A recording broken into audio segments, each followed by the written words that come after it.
What if I told you the way that you treat yourself, how you talk to yourself, how you see yourself, it determines your financial reality? That every financial decision you've made up until now is a direct reflection of how much you believe you deserve. In this video, we're going deep because healing financially isn't just about money. It's about how you see yourself. If you've ever been struggling to break free from debt, undercharging for your work, or feeling stuck in the same financial patterns, this episode is for you.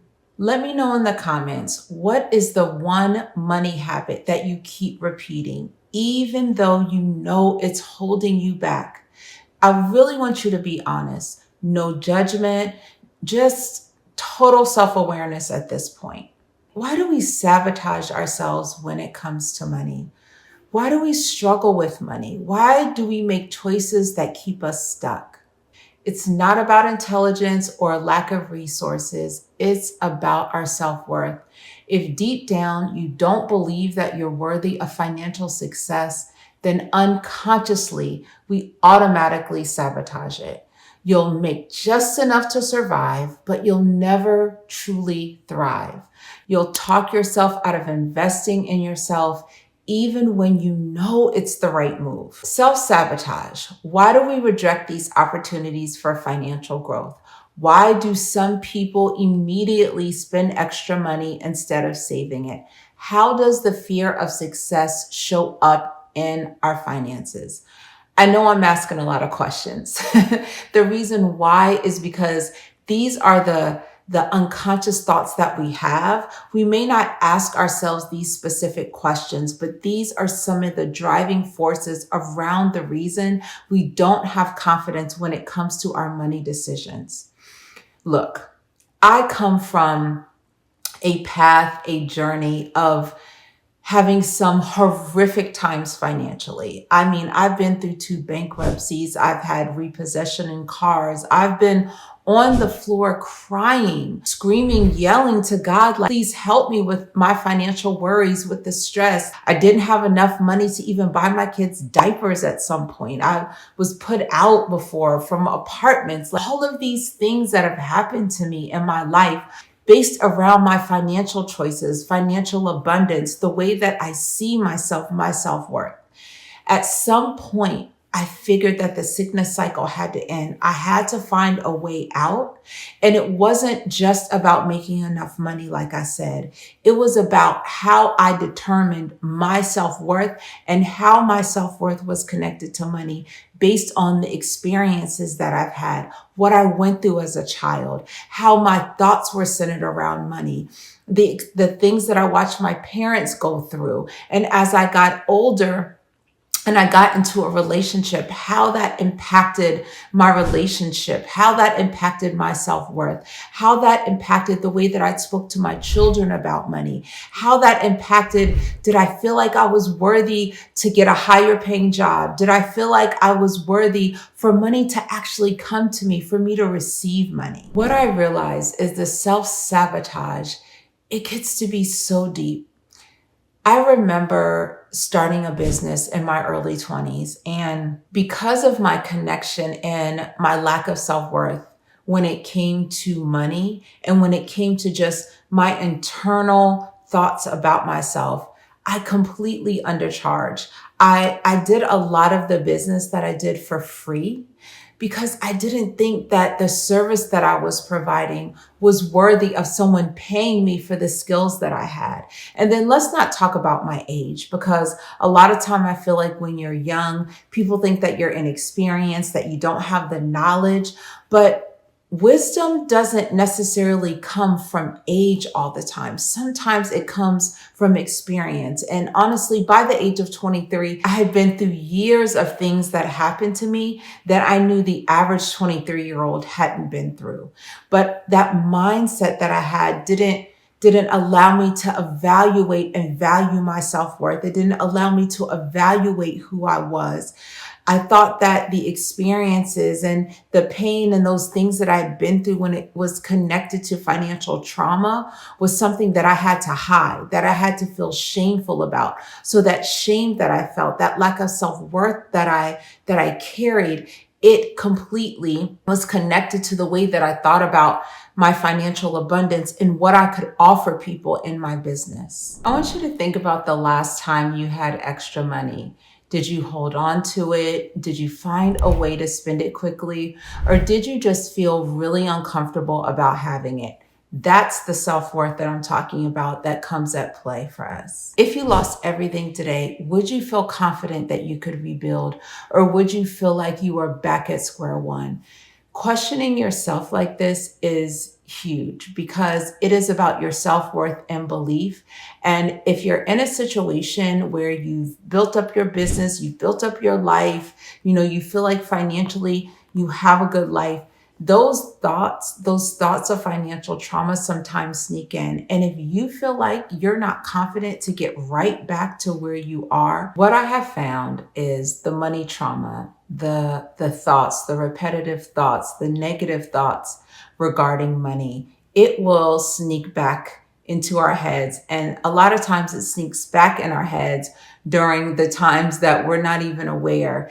It can be the smallest thoughts where maybe you have a significant amount of money that you've received and you need to pay bills or you need to do things for your kids, just regular everyday life things.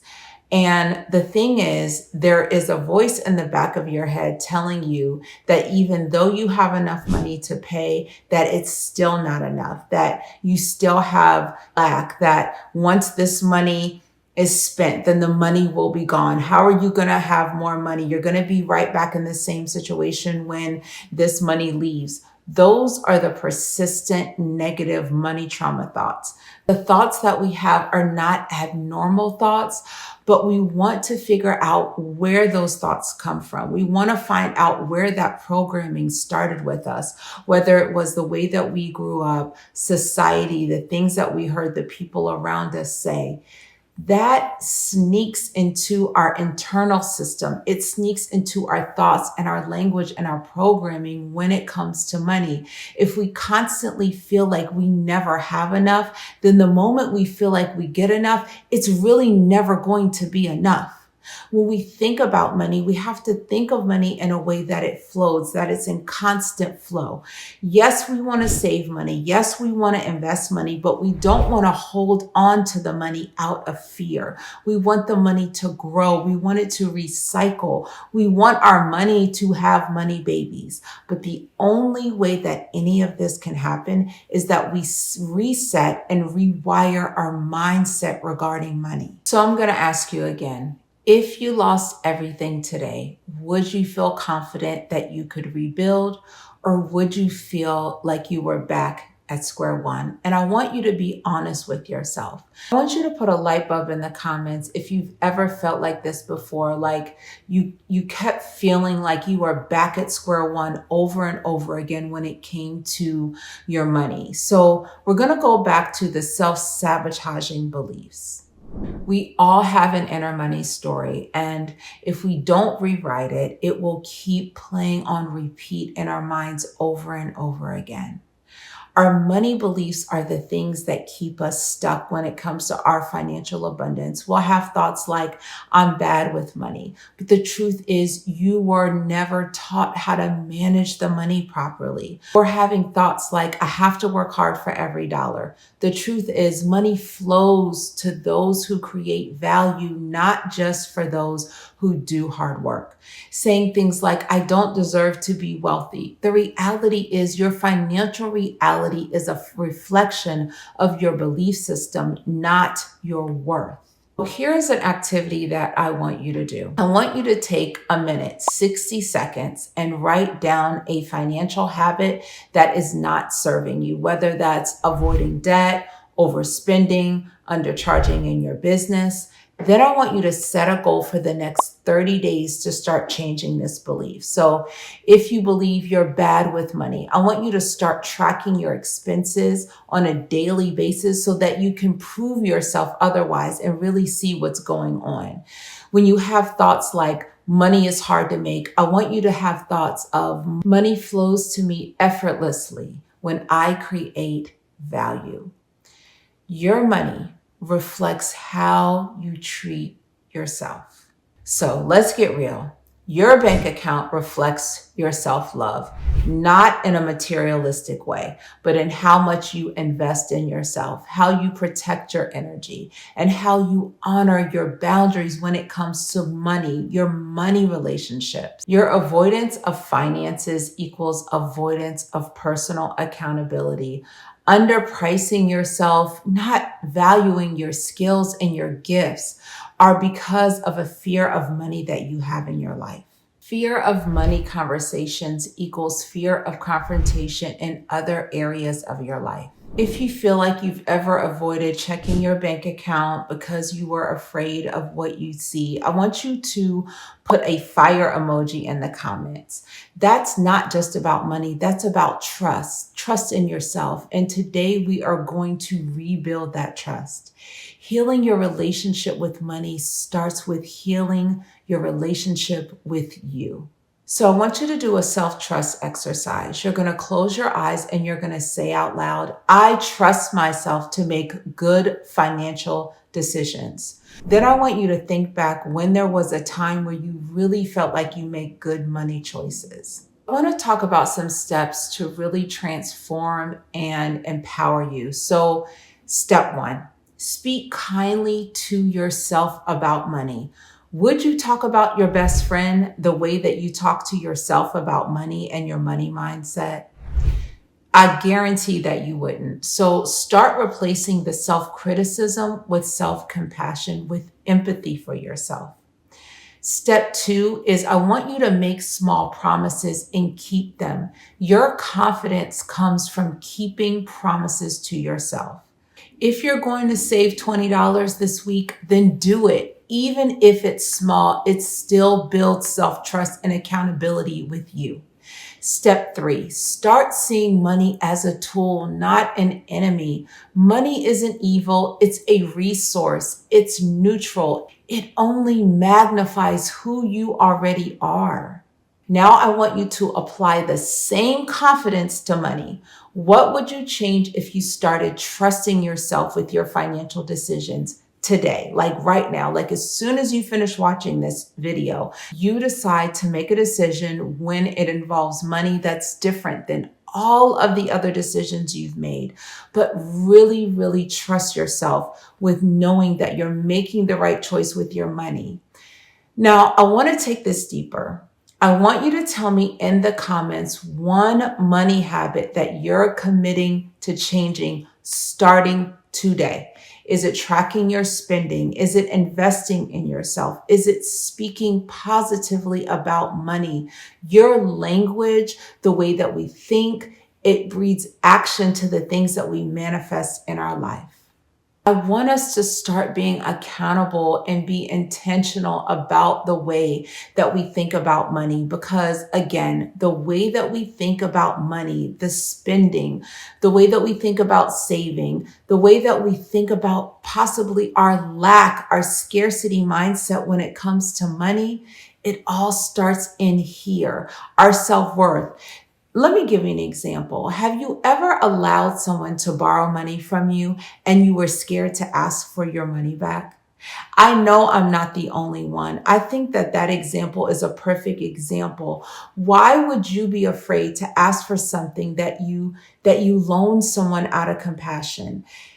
That is directly connected to your self-worth, because that is money that you loan someone. So you are worthy to receive the money back. It's your money that you allowed and blessed someone with in the first place. So those are the type of examples, those small things, those small relationship situations when it comes to money that really can affect our mindset. Because in that example, a lot of times, The person that lent out the money may start having resentment to the other person if they don't receive the money based on when they were supposed to receive it back, but now they're afraid or have fear or anxiety about asking for their money.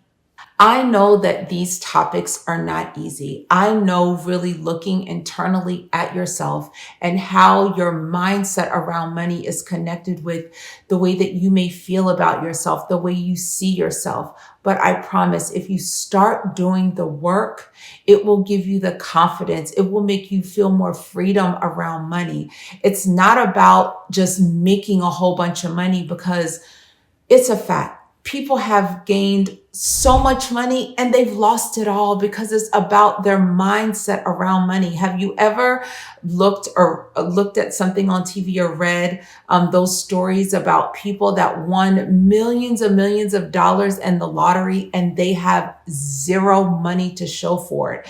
And that is directly connected to their belief in themselves, whether they've let their family or friends take all of their money, whether they made bad investments, whether they just threw the money at things that were insignificant to their life because they didn't think that investing in themselves, having return on their money, a lot of times self-worth really was what was at stake when it came to their connection with money, when it came to what they were doing. I really appreciate you spending time with me today. And I hope that the things that we discuss when it comes to our financial abundance, our self-worth, the way that we see ourselves concerning money, it really resonated with you.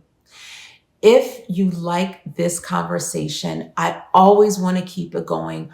I want you to put your thoughts in our comment section.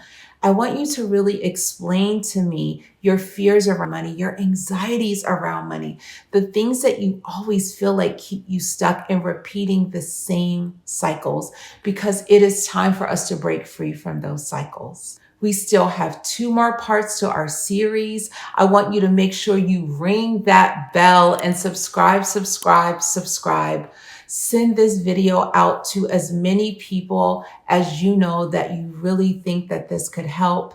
And lastly, remember, you are your greatest value. You are your greatest asset. Take care.